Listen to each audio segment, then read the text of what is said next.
Russian high কমিশনারকে manage করতে গেছে সেনাপ্রধান, যাতে হার্টে হাড়ি না ভেঙে যায়।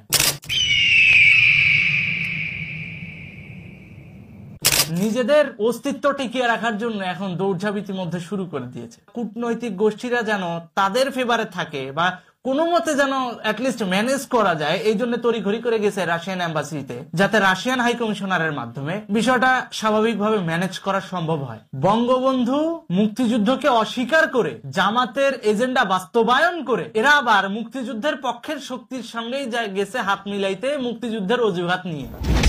মানে কিরকম একটা জগা খিচুড়ি হয়ে গেল না? এরা মুখে মুখে মুক্তিযুদ্ধকে স্বীকার করে, কিন্তু বাস্তবে কাজে কর্মে মুক্তিযুদ্ধের কোনো ধারা বাস্তবায়ন করে না। উল্টো এই জিনিসটাকে নিয়ে বিজনেস করে, ঘুষ খায়, অনৈতিক কাজ করে। সেই মানুষগুলো এখন নিজেদের পিঠ বাঁচাইতে, গদি বাঁচাইতে দৌড়ঝাঁপ শুরু করছে। আপনি খেয়াল করে দেখবেন, ইদানিং উপদেষ্টা মাহফুজ মুক্তিযুদ্ধের বুলি আওড়ানো শুরু করে দিছে। কেন বুলি আওড়াচ্ছে? যাতে বিশ্ব রাজনীতি ওর ফেভারে থাকে। অথচ এই মাহফুজ কয়েকদিন আগেও বঙ্গবন্ধুর ছবি বঙ্গভবন থেকে নামানোর জন্য তিরস্কৃত হয়েছিল জনগণের দ্বারা। অর্থাৎ এ লোক বঙ্গবন্ধুরে দেখতে পারে না, মুক্তিযুদ্ধকে দেখতে পারে না। সেই লোকই যখন এখন মুক্তিযুদ্ধ এবং বঙ্গবন্ধু নিয়ে কথা বলে, তখন স্বভাবতই প্রশ্ন জাগে, কিসের তাপে কথাটা বলতেছে? পিছনে কি গরম ডিম আছে নাকি আইকলা বাস? বোঝা গেল। সুতরাং খালি তামাশা দেখতে থাকেন, নাটক দেখতে থাকেন, যে এরা কি পরিমাণ দৌড়ঝাঁপ করতেছে। Just wait and see. বিশ্ব রাজনীতি বাংলাদেশের ফেভারে আসবে, মুক্তিযুদ্ধের ফেভারে আসবে। Just wait and C. 15 বছর শেখ হাসিনা ঘাস কাটে নাই, 15 বছর শেখ হাসিনা আয়েশ করে নাই, 15 বছর দেশটাকে ডেভেলপমেন্টের পেছনে আওয়ামী লীগের প্রত্যেকটা উইংস কাজ করছে। হ্যাঁ, দুর্নীতি হয়েছে অবশ্যই মানি, কিন্তু দুর্নীতির প্রতিকার আইনানুগ ভাবেও করা যাইতে পারে, কিন্তু দেশ ধ্বংস করে নয়। সেই জিনিসটা আবারও মনে করায় দিবে এই আন্তর্জাতিক বিশ্ব। উপদেষ্টা মাহফুজ নাকি বলেছেন মুক্তিযুদ্ধের বিরোধিতা করা যাবে না, যারাই বাংলাদেশ পন্থী তারাই মুক্তিযুদ্ধ পন্থী। তাহলে ভাই, তুমি যদি এতই মুক্তিযুদ্ধ পন্থী হও, তাহলে বঙ্গভবন থেকে তুমি বঙ্গবন্ধুর ছবি নামাইলা কেন? কেন নামাইছো? তোমরা মুখে বলো মুক্তিযুদ্ধের কথা, কাজে দেখাও মুক্তিযুদ্ধের বিরোধী শক্তির এজেন্ডা বাস্তবায়ন করে, তাহলে কেমনে হবে? তোমরা মুখে বলো মুক্তিযুদ্ধের কথা, কাজে দেখাও স্বাধীনতা বিরোধী গোষ্ঠীর কাজ, তাহলে কেমনে হবে? এরা মুখে বলে একটা, বাস্তবে কাজ করে দেখায় আরেকটা। ঠিক আছে, তুমি মুক্তিযুদ্ধ পন্থী মানলাম, তুমি গেজেট করো, করে মুক্তিযুদ্ধের সময় নেতৃত্ব দানকারী 7ই মার্চকে যেভাবে জাতীয় দিবস ঘোষণা করা হয়েছিল সেটা আবার পুনর্বহাল করো। তুমি যদি এতই মুক্তিযুদ্ধের পক্ষের শক্তি হও উপদেষ্টা মাহফুজ, তাহলে তুমি বঙ্গভবনে পুনরায় সম্মানের সহিত বঙ্গবন্ধুর ছবি পুনর্স্থাপিত করো। তুমি যদি এতই মুক্তিযুদ্ধের পক্ষে হও, তাহলে অবশ্যই তুমি বাংলাদেশের যে সমস্ত মুক্তিযুদ্ধের মুরালগুলা অবমাননা করা হয়েছে জুলাই আন্দোলনের মাধ্যমে, সেগুলো পুনর্স্থাপিত করো, এবং অবশ্যই সেটা রাষ্ট্রের পয়সায় না, নিজের পয়সায়।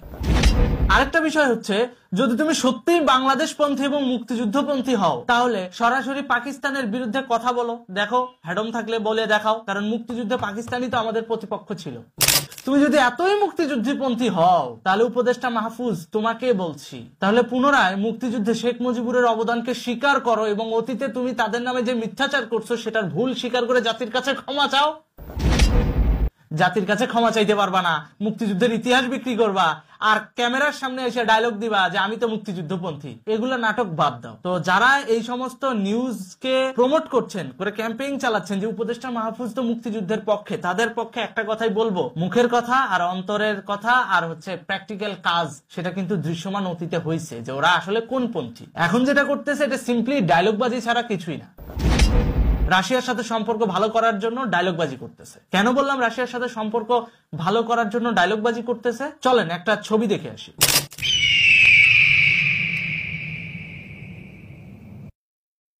দেখলেন তো, আমাদের সেনাপ্রধান রাশিয়ান হাই কমিশনারের সাথে দেখা করেছে। ওই যে লাস্ট ভিডিওতে বলছিলাম না যে রাশিয়ান গোয়েন্দা সংস্থা এবং আমেরিকান গোয়েন্দা সংস্থা এবং ভারতের গোয়েন্দা সংস্থা যৌথভাবে কাজ করতেছে যে 3 বাহিনীর প্রধানের দুর্নীতি নিয়ে। তড়িঘড়ি করে ইনি কি করলেন, দ্রুত চলে গেলেন রাশিয়ান হাই কমিশনারকে ম্যানেজ করার জন্য। এই যে রাশিয়ান হাই কমিশনারকে ম্যানেজ করার যে প্রক্রিয়া, সেটার অংশ হচ্ছে মুক্তিযুদ্ধকে মৌখিকভাবে সাপোর্ট দেওয়া, এবং উপদেষ্টা মাহফুজ সেটাই করতেছে। সুতরাং এখানে মানে কনফিউজড হওয়ার কিছু নাই, আবেগী হওয়ার কিছু নাই যে না হঠাৎ করে উপদেষ্টারা মনে হয় ফেরেস্তা হয়ে গেল। ফেরেস্তা হয় নাই, ওরা বরাবরই মুক্তিযুদ্ধের বিরুদ্ধে ছিল, বরাবরই বঙ্গবন্ধুর বিরুদ্ধে ছিল, ওরা এখনো বঙ্গবন্ধুর বিরুদ্ধে আছে। এখন বিশ্ব রাজনীতি যেহেতু ওদের ফেভারে নাই, সেহেতু ওরা কি করতেছে, এখন বিশ্ব রাজনীতিকে ওদের ফেভারে নিয়ে আসার জন্য মুক্তিযুদ্ধকে ট্রাম্প কার্ড হিসেবে ইউজ করতেছে। আর সেই সুযোগ তো আমরা দেব না। আমরা ওদের মুক্তিযুদ্ধ বিরোধিতাকে পুনরায় জাতির সামনে তুলে ধরবো এবং এটার জন্য যদি ওরা জাতির কাছে ক্ষমা না চায় তাহলে এটার জন্য ওদেরকে বিচারের মুখোমুখি করতে বাধ্য করাবো। আর যদি জাতির কাছে ক্ষমা চায় তবে ওদের ব্যক্তিগত পয়সা দিয়ে মুক্তিযুদ্ধের যত ভাস্কর্য আছে এগুলো পুনর্স্থাপিত করতে হবে। মুক্তিযুদ্ধের ইতিহাস যেগুলো বিকৃত করছে, যে জাতীয় দিবসগুলোকে ওরা বাদ দিছে, যে সংবিধান দিবসগুলো ওরা বাদ দিছে, প্রত্যেকটা দিবসগুলোকে ওরা পুনর্বহাল করবে নিজস্ব উদ্যোগে। তারপর আমরা বিবেচনা করে দেখবো আমরা তাদেরকে ক্ষমা করতে পারি কি পারি না। ক্ষমা তো চাইবে, কিন্তু আমরা ক্ষমা করব কিনা এই কয়েকটা কাজের উপর ডিপেন্ড করবে। বোঝা গেল? এবং রাশিয়ান হাই কমিশনারও দেখেন কূটনৈতিক ভাবে কতটা পাকা। সেনা প্রধানের সাথে রাশিয়ান হাই কমিশনার যে ছবি তুলছে, ব্যাকগ্রাউন্ডে বঙ্গবন্ধুর ছবিটা রাখছে। এই সিম্বলটা কি মনে করায় দেয় জানেন? হ্যাডম থাকলে রাশিয়ান হাই কমিশনারের অফিস থেকে বঙ্গবন্ধুর ছবি নামায়া দেখা, দ্যাট ইজ হ্যাডম। এইটারে হ্যাডম বলে। যদি এতই হ্যাডম থাকে, বঙ্গবন্ধুর ছবিটা রাশিয়ান হাই কমিশনারের ওই দেয়াল থেকে নামায়া দেখাও। আমি যদি রাশিয়া সরকার, রাশিয়া জনসাধারণকে ধন্যবাদ না জানাই, অন্যায় করা হবে। যখন সাম্রাজ্যবাদী শক্তি চেষ্টা করেছিল এই বাংলাদেশের বুকে পশ্চিম পাকিস্তানের ঘাঁটি রাখতে পারে, কিন্তু রাশিয়ার ভেটোতে তা পারে নাই।